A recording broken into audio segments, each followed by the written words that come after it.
next president. But first, we have a little test.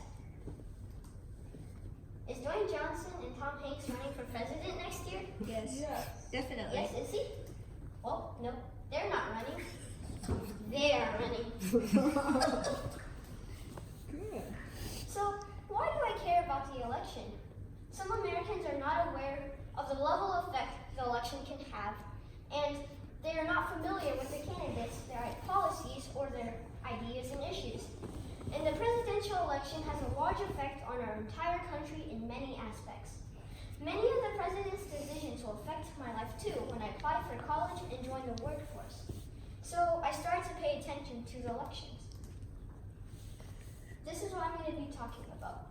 The main difference between a Democrat and a Republican, the recognizable candidates and their ideas and names, and the unfamiliar candidates, their ideas and names. What do I see? My opinion in summary. So what do I mean by recognizable candidates and unfamiliar candidates? I mean, recognizable candidates is what the news focuses on more, and they have appeared before on elections and different things. And as a result, the news favors them and looks at them more than the unfamiliar candidates. So the unfamiliar candidates are the new ones, and they're running for the first time. And they've been in Washington and did some elections and things, but they're not as popular with the news as they are as the recognizable candidates. So the difference between a Democrat and a Republican.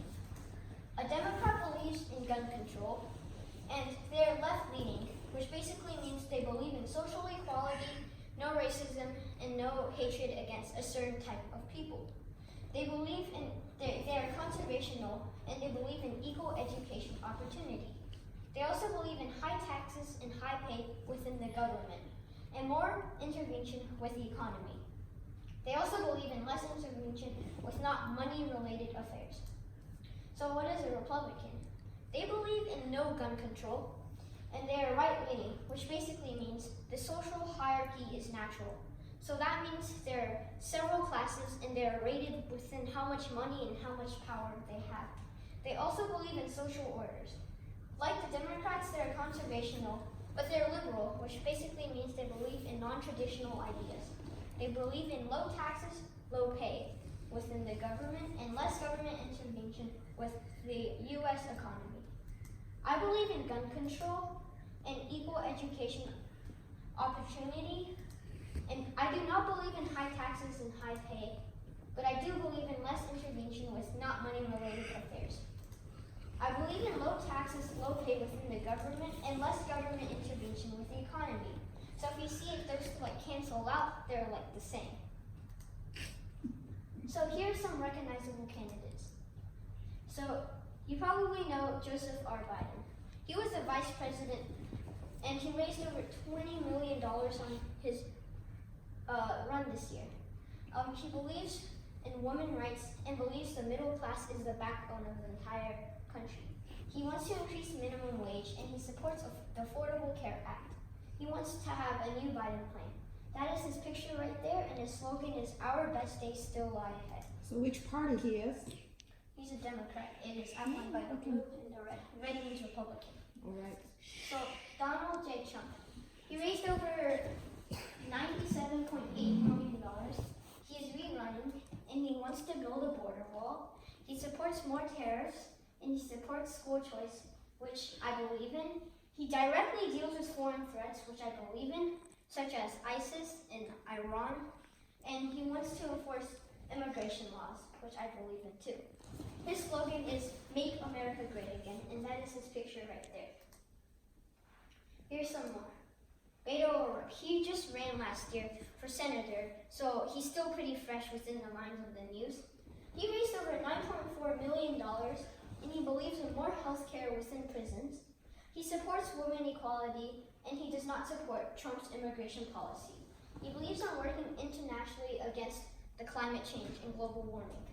His slogan is Beto for America and Beto for all, and that's his picture right there. This is Bernie Sanders. He raised over $20.7 million. He doesn't like big controlling companies like Amazon and other things, and he believes that he wants to take them down before they can't be taken down. He believes in college for all, and he wants to raise minimum wage to $15 per hour. He supports women equality and disability rights, and he also wants to have a new program called the Equality Act. His slogan is "Not me, us," and that is his picture right there. I believe in supporting women equality and raising minimum wage to $15 per hour. Here's some unfamiliar candidates. I bet you guys don't know who Elizabeth Warren is. She raised over $16.5 million on her run, and she wants to have new reforms to end Washington corruption. She wants universal child care and wants to bring down the house rent by 10%. She wants to create the new ultra-millionaire tax on the top 75,000 richest families in America. She also supports human equality. Her slogan is "We persist," and that is her picture right there. Next we have Kamala Harris. She wants to create Medicare for all. She raised over $13.2 million, and she also supports human equality. She wants tax credit to be $6,000 for working families. She also wants to raise teacher pay, and she supports immigration. She also supports LGBTQ people, which is lesbian, gay, I forgot that one. Oh, bisexual, transgender, and queer, which basically means a lot, etc. Her slogan is "For the people," and that is her picture. I do not support the ultra-millionaire tax on the top 75,000 richest families, but I do support human equality and raising teacher pay. Next we have Pete Buttigieg. Please excuse the name. He raised over $7.1 million, and he supports Medicare for all who wants it. He wants to create public college debt-free, and he wants a new infrastructure plan. He wants to overhaul Federal Arbitration Act, and he supports equity to all. His slogan is "It is time for a new generation of American leadership." Next we have Cory Booker. He raised over $7.9 million so far, and he wants to protect abortion. He wants to create a new justice program and new voting rights. He supports Medicare for all, and he also supports equality. His slogan is "Together, America, we will rise." Next we have John Delaney. He raised over $18.25 million, and he calls for a $2 trillion infrastructure plan. He also wants to create the new AI strategy, which basically means to displace the entire workforce with AI, which clearly does not make sense.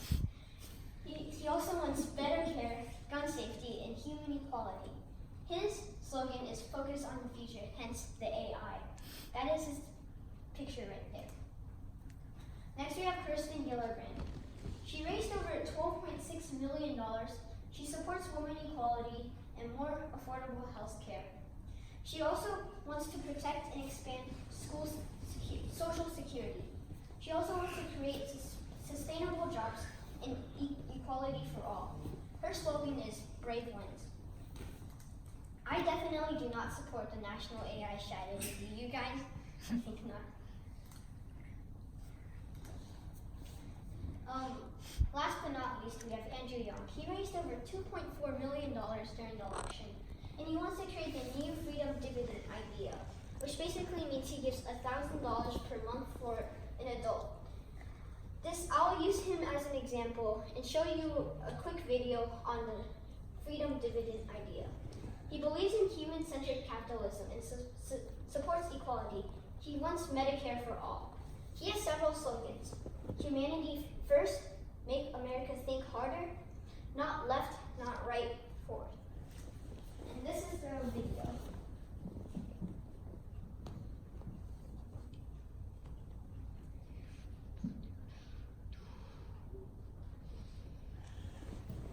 Another name for it is the universal basic income.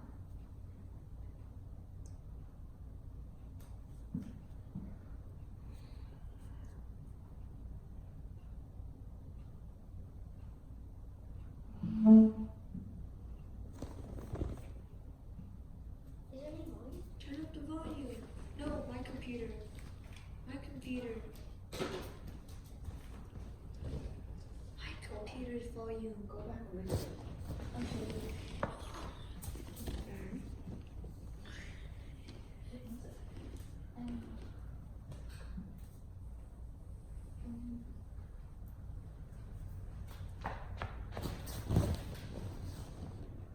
Wait, it's still not playing. So, Turn up volume.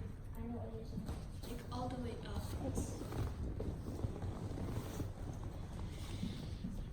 That's people. 都是人。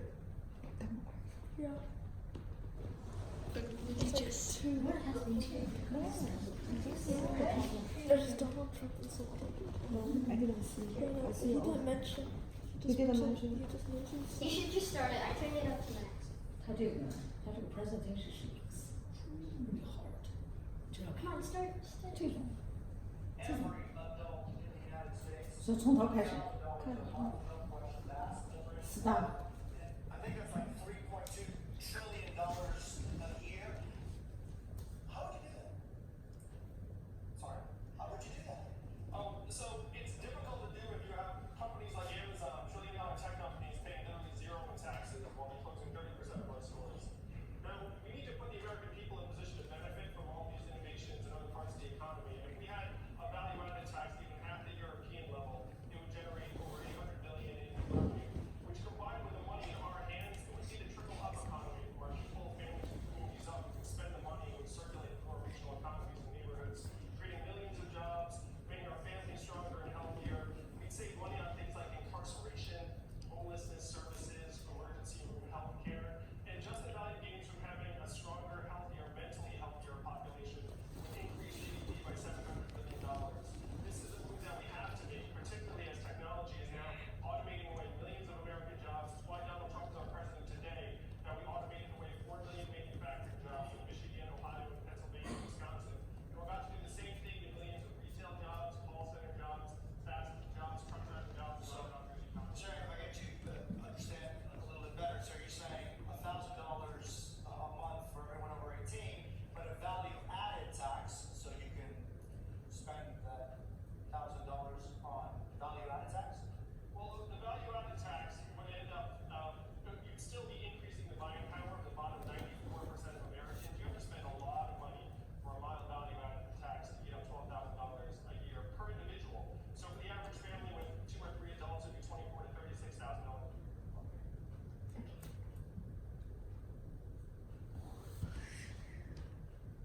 Moy is in Washington with me. So that was his idea. That is an example of a crazy idea. Like Pete Buttigieg's too. His idea is kind of crazy. Okay, so this is a graph on how much people gave money during the presidential debate. So as you can see, as this is the salary increase, and this is like the percent of the people who, like the percent of the American population. So the blue is already gave, and as you can see, as salary increases, so does already gave, and I do plan to give. And I do not plan to give decreases as the salary increases. And the dark blue means no answer. So what do I see? So most Democratic candidates support the same things such as women's rights, gun safety, and Medicare for all, and there's several more, but those are the 3. And this makes it difficult to tell them apart. And there's some that tells them apart, but kind of in a bad way, because they're really far-fetched, and like $1,000 per person per month. Andrew Young, his ideas kind of communist, if you know what I mean. In the AI workforce, John Delaney, I think he's just bringing Terminator into the world. So this is my opinion. There are many familiar faces such as Joseph Biden and Donald Trump, and there are many new impressive candidates such as Cory Booker and Kirsten Gillibrand. But I'm slightly leaning towards supporting Donald Trump. Although he has harsh policies, they're still important and impactful. And if he finishes his current ideas, at least they're complete and not like unfinished ideas. And he is also more aware of where the money comes from and where it should go, as most Democrats focus more on spending the money than making the money. This is what we talked about. Democrat versus Republican, the recognizable candidates, their ideas and names, the unfamiliar candidates and their ideas and names, what I see, in my opinion, in our situation, which I am right about here. So, Asian Americans are currently around 6% of the U.S. population, and they're still the fastest growing racial minority in the entire U.S. Traditionally, Asians are like upper middle class and overly represented in STEM and math and medical related fields, and there are plenty of Asian lawyers too, stereotypically. However, Asians are not politically active in general, as most of them don't even vote. But if Asians did vote, it would give any candidate an edge and help them during the election. My name is Joseph Sun. I am aware of our situation and I will change it. When I'm 18, I will vote. If I will give a voice, then we should give a voice. Thank you.